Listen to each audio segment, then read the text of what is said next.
Imagine that right now, while you watch this video on an ordinary afternoon or evening, I handed you a complete military uniform, a pair of mirrored sunglasses, and a heavy baton. Imagine that I gave you total authority over a group of strangers and one golden rule. You need to maintain order at any cost, but you cannot use direct physical violence. The vast majority of people, about 90%, swear with complete conviction that they would be a fair, humane, and understanding leader. However, science and history prove that if you received this power today, in less than a week, your morality could rot completely. This video is not a history lesson about the past, but a real-time psychological test to discover how long your conscience would hold before transforming into something you currently despise.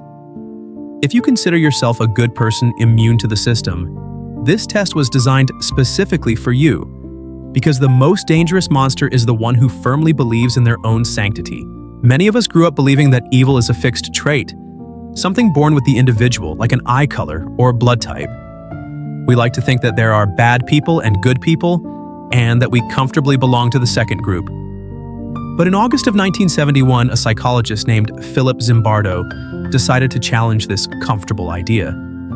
In the basement of Stanford University, he created a scenario that would forever change what we understand about human nature. He did not recruit criminals or unstable people.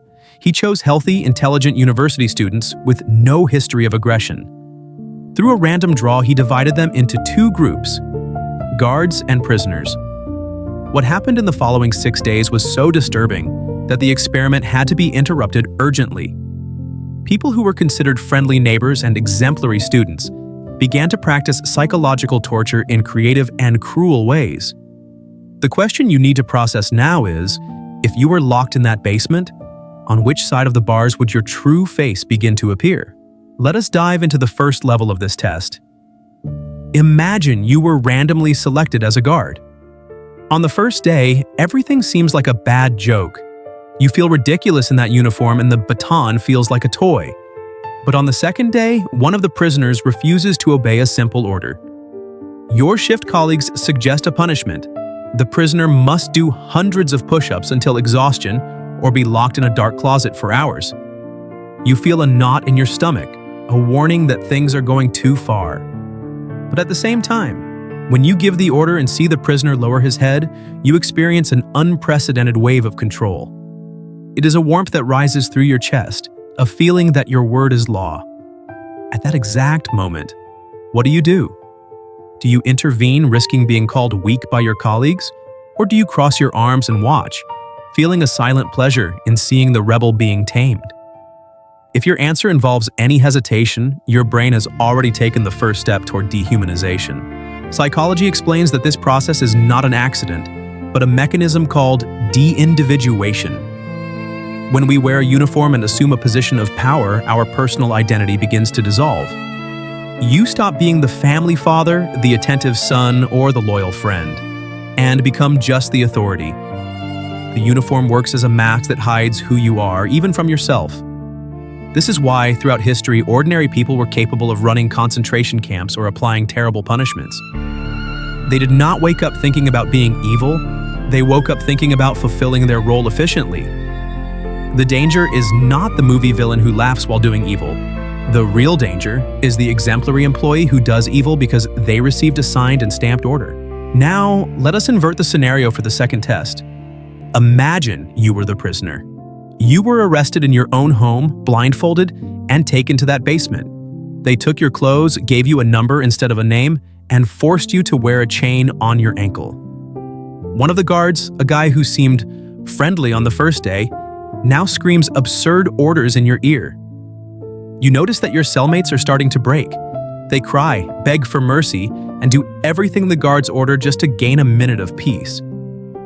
What do? Do you maintain your integrity and become the leader of the resistance, knowing you will be the main target of torture? Or do you become the model prisoner, the one who flatters the guards and even reports colleagues' plans in exchange for a better mattress? Most of us like to imagine ourselves as the rebel hero who never bends. But the reality of the experiment showed a much more bitter face. In a short time, the prisoners entered a state that science calls learned helplessness. When a human being perceives they have no control over their destiny, the brain shuts down the will to fight and enters passive survival mode. The most shocking thing is that the prisoners began to internalize the guards' insults. They came to believe they deserved the treatment they received.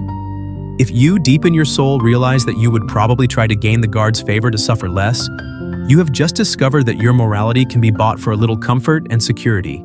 All of this leads us to the central concept of psychologist Philip Zimbardo, the Lucifer effect.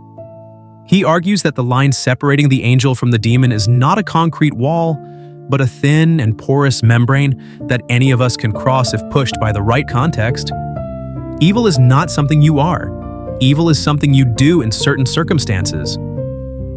Think about your current life. In your work environment, who has the power? How do you behave when your boss commits an injustice against a colleague? Do you raise your voice or hide behind your desk, grateful that you are not the target this time? And when you have a small authority, like a management position or even control of a WhatsApp group, how do you use that power?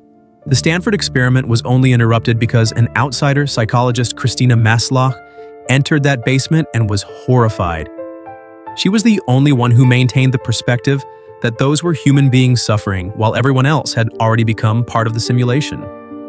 This reveals that the greatest weapon against character corruption is the ability to maintain an external view, to not let yourself be swallowed by the role society gave you. Unfortunately, in daily life, we rarely have someone to enter our lives and tell us that we are becoming monsters. But what happened to the few who did not become corrupt?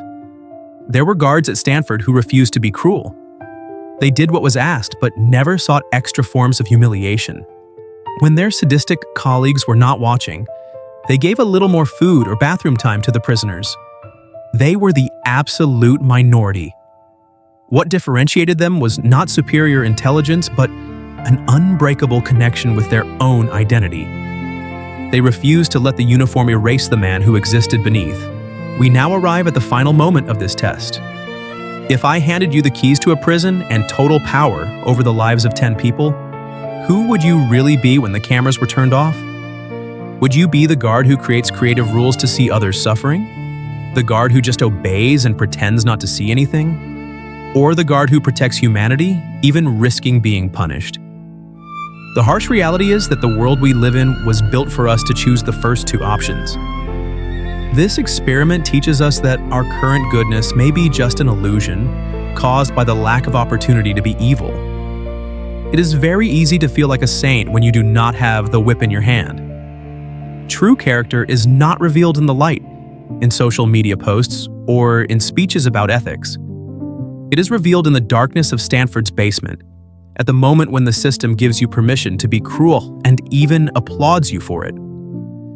If you felt growing discomfort throughout this video, if the idea of having power brought a chill to your stomach instead of a feeling of glory, perhaps there is hope for you. The fear of becoming a monster is the only thing that can keep the monster locked away.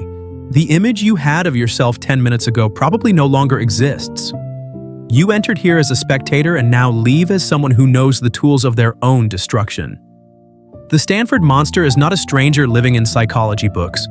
It inhabits the same space as your reason, waiting only for the right uniform and adequate justification to manifest. Now that you know what you are capable of, your innocence is over. From today on, every small decision of authority you make will be a vote for the sadistic guard or for the conscious human being. The mirror has been placed before you.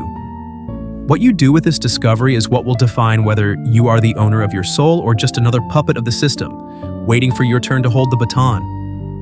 See you in the next video.